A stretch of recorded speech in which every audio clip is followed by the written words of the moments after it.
السلام علیکم۔ آج ہم حکایت عثمانی کا جو نیکسٹ چیپٹر ہے اس کا مطالعہ کریں گے۔ چیپٹر نمبر ہے جی 40، چیپٹر نمبر 40 اس کا آج مطالعہ کریں گے۔ اس کا عنوان ہے جنگلی گائے۔ تو چلے آئیں پہلے اس کا متن پڑھ لیتے ہیں۔ اس کا جو متن ہے وہ ہے جی جنگلی گائے۔ کسی کسان کی گائے چراگاہ سے شام کو واپس گھر نہ پہنچی۔ گائے چرتے چرتے دور جنگل میں چلی گئی اور گھر واپس آنے کا راستہ بھول گئی۔ اگلی صبح اس کی ملاقات اپنی ایک ہم جنس گائے سے ہوئی۔ جنگلی گائے نے دیکھا کہ وہ گھبرائی ہوئی ہے۔ اس نے اس گھریلو گائے سے گھبراہٹ کی وجہ پوچھی۔ اس نے جواب دیا کہ وہ اپنے گھر کا راستہ بھول گئی اور اس کا مالک اس کا انتظار کرتا ہوگا۔ جنگلی گائے یہ سن کر حیران ہوئی۔ اس نے کہا، کیسا گھر اور کون سا مالک؟ ہم جنگلی گایوں کا نہ تو کوئی گھر ہوتا ہے نہ ہی کوئی مالک، جدھر چاہیں آزادی سے گھومتی پھرتی ہیں۔ پھر جنگلی گائے کی نظر اس کے گلے میں بندھی رسی پر پڑی۔ اس نے کہا، یہ کیا ہے؟ گھریلو گائے نے کہا کہ اس رسی سے میرا مالک مجھے گلے کے ساتھ باندھ دیتا ہے، قلعے کے ساتھ باندھ دیتا ہے، شاید قلعہ لکھا ہوا ہے۔ یہ سن کر جنگلی گائے نے کہا کہ جب تیرا مالک اتنا ظالم ہے تو پھر اس نے اس کے پاس جانے کے لیے اتنی بے چین کیوں ہے؟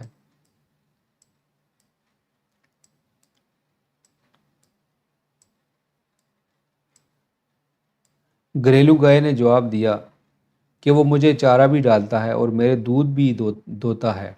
جنگلی گائے نے کہا کہ چارے سے تو پورا جنگل بھرا پڑا ہے، پھر تجھے اس کے ہی چارے کی ہرس کیوں ہے اور وہ تیرا دودھ کیوں دوتا ہے؟ یہ تو تمہارے اپنے بچڑے کا حق ہے۔ گھریلو گائے نے جواب دیا، اس نے میرے بچڑے کو الگ باندھ دیا ہے تاکہ وہ دودھ نہ پیے اور وہ یہ دودھ اپنے بچوں کو پلاتا ہے۔ یہ سن کر جنگلی گائے سخت حیران ہوئی۔ تھوڑی دیر خاموشی کے بعد گھریلو گائے جنگلی گائے سے دوبارہ مخاطب ہوئی کہ کیا وہ اسے جنگل سے نکلنے کا راستہ بتا سکتی ہے تاکہ وہ اپنے مالک کے پاس چلی جائے۔ جنگلی گائے نے اس دفعہ غصے سے جواب دیا، تم جیسے غلامانہ ذہنیت والی گائے جو کہ ظلم سہ کر چپ ہے اور اس ظلم کا دوام چاہتی ہے، میں مزید دیکھنا بھی برداشت نہیں کر سکتی۔ یہ کہہ کر جنگلی گائے وہاں سے چلی گئی۔ اس اشارہ ایک راسخ غلامانہ شخصیت آزادی کے شعور سے بے بہرہ ہو کر غلامی ہی کو زندگی سمجھنا شروع کر دیتی ہے۔ اب اس میں جو ہمارا گرافک ہے، اس میں انہوں نے دکھایا ہے کہ ایک جنگلی گائے ہے اور ایک گھریلو گائے ہے۔ لگتا یہ ہے کہ یہ گھریلو گائے ہے، یہ وائٹ والی، اور یہ جنگلی گائے ہے کیونکہ اس کے گلے میں ایک کوئی رسی بندھی ہوئی ہے شاید۔ اور یہ جنگل ہے، یہ جنگل تھوڑا سا دیہاتی ٹائپ لگ رہا ہے۔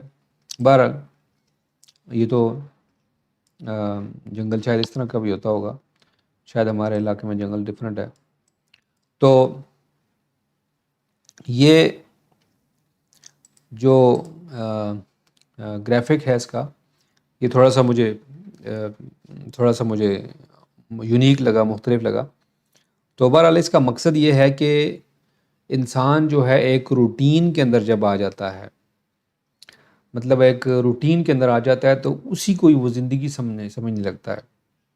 ایک مشہور جو ہے وہ ایک میں نے کہیں پہ پڑھا تھا یا دیکھا تھا شاید، تو اس میں انہوں نے بتایا تھا کہ جو ہاتھی ہوتا ہے، ہاتھی کا جو چھوٹا بچہ ہوتا ہے، اس کو بچپن سے وہ لوگ اس کو رسی باندھتے ہیں، اس کے پاؤں میں رسی باندھ دیتے ہیں، اور جب وہ بڑا ہو جاتا ہے تو وہ اسی طریقے سے وہاں بیٹھا رہتا ہے۔ حالانکہ ہاتھی کی جو طاقت ہے وہ بہت زیادہ ہوتی ہے، وہ اگر تھوڑا سا پاؤں ادھر کرے گا تو رسی ٹوٹ جائے گی، اگر وہ زنجیر بھی ہے زنجیر بھی ٹوٹ جائے گا، پورا چین ٹوٹ جائے گا، یا پورے جس کے ساتھ بندھا ہوا سب چیزوں کو اٹھا کر لے جاتا ہے۔ لیکن اس نے اس کی ٹریننگ ایسی کی ہوتی ہے کہ وہ اسی کوئی نارمل روٹین سمجھتا ہے اور ساری زندگی اس زنجیر کے ساتھ بندھے ہوئے گزار دیتا ہے، حالانکہ اس ہاتھی کے بعد کتنا زیادہ پراسپیکٹ تھے۔ اسی طرح یہ جو جنگلی گائے ہے، ان جانوروں کو ہم سدھارتے ہیں اپنے لیے تاکہ ان سے ہم فائدہ اٹھائیں۔ جو انسان ہے، جس طرح ہم نے کل بھی ایک آیت دیکھی تھی کہ جس کے اندر روٹین بتائی گئی تھی کہ ایک روٹین کو انسان فالو کرتا ہے اور اسی روٹین میں اپنی زندگی جو ہے وہ گزار دیتا ہے، کہ صبح جاتا ہے، شام کو آتا ہے، اس کے دماغ میں، برین میں نہ تو نئے ٹریکس بنتے ہیں، نہ وہ جستجو کرتا ہے، نہ وہ غور و فکر کرتا ہے، نہ وہ نئے ایکسپیرینس کرتا ہے۔ انسان کا دماغ اگر آپ نے غور کیا ہو تو نئی جستجو میں لگا رہتا ہے۔ جو دماغ اس چیز کا عادی ہو تو وہ کسی چیز پہ ٹھہرتا نہیں ہے، وہ جیسے ہی کوئی کنکلوژن ڈرا کرے گا پھر اگلی منزل کی طرف روانہ ہو جائے گا، کیونکہ ایک ہی چیز انسان کو بار بار لطف نہیں دیتی۔ اب آپ دیکھیں کہ کتنی کتابیں لکھی گئی ہیں، کتنی کتابیں لوگ لکھ رہے ہیں، جس طرح ابھی ملک صاحب نے کتاب لکھی ہے، اس کے بعد یہ مزید کتابیں بھی لکھیں گے، مختلف جدت اس میں لے کے آئیں گے، اس کو مختلف پہلوؤں سے اس پہ نظر ڈالیں گے، اس کو ایک طرف لے کے جائیں گے، کیونکہ انسان کی فطرت میں ہے کہ یہ چیزوں کو نئے پیراہے سے دیکھتا ہے۔ اب آپ دیکھیں کہ کوئی بھی انڈسٹری آپ لے لیں، ابھی ایک موبائل فون ایجاد ہوا، اس کے بعد اس کا نیا ورژن آیا، پھر اس کے بعد مزید جدت آ رہی ہے، ٹھیک ہے، چیزوں میں۔ اسی طرح ہی ڈرامہ ہم دیکھتے ہیں، ہم ایک مووی دیکھتے ہیں، ایک گانا سنتے ہیں، تو ہم وہ گانا کتنی دفعہ سن سکتے ہیں؟ ہم بور ہو جاتے ہیں، ایک لمٹ کراس کر کے ہم لوگ بور ہو جاتے ہیں، کیونکہ ہم لوگ نئی دنیا بنانے کے لیے، نئی دنیا بسانے کے لیے، اس کو نیا ڈیزائن کرنے کے لیے یہاں پہ آئے ہیں۔ اللہ تعالیٰ نے قرآن میں فرمایا ہے کہ میں نے تمہیں اپنا خلیفہ بنا دیا ہے۔ خلیفہ کا مطلب ہوتا ہے کہ جو اس کے پاس اختیار ہے کہ اپنی مرضی کی زندگی گزارے، اپنی مرضی کا اس کو پلانٹ کو، ابھی یہ پلانٹ جو ہے اس کو ہم نے پولوشن سے بھر دیا ہے۔ ابھی انسان جو ہے اس کا جو کلیکٹیو کانشسنس ہے اس کا اندر یہی ہے کہ ہم لوگ اس جو اپنی اسپیشی ہے، دوسری اسپیشیز کو بھی ختم کر رہے ہیں، اپنے آپ کو بھی ختم کر رہے ہیں، پورے پلانٹ کا ہم نے بیڑا جو ہے وہ پار لگا دیا ہے، ٹھیک ہے۔ تو مطلب یہ ہماری کلیکٹیو کانشسنس ہے۔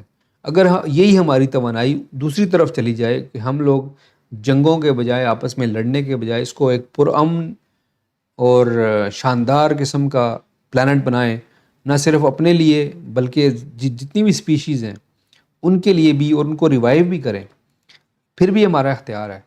تو ابھی ہمارا اختیار ہے کہ ہم لوگ جو ہے وہ قلعے کے ساتھ بندھے ہوئے زندگی گزارتے ہیں یا آزاد منش ہو کے زندگی گزارتے ہیں۔ اور آزادی میں بھی کون سی آزادی؟ جسمانی طور پہ آزادی یا روحانی طور پہ آزادی؟ جسمانی طور پہ ہماری لمیٹیشنز ہیں، ہم لوگ کھانے کے محتاج ہیں، ہم لوگ نیند کے محتاج ہیں، ہم لوگ باقی چیزوں کے محتاج ہیں۔ اور روحانی طور پر ہماری کیا ہے جستجو، کیا ہے ڈرائیو، کیا ہے؟ ٹھیک ہے، ہمارے جسم کی ضروریات پوری ہو رہی ہیں، تو روحانی ضروریات کون سی ہیں؟ روحانی ضروریات ہیں بھی یا نہیں ہیں؟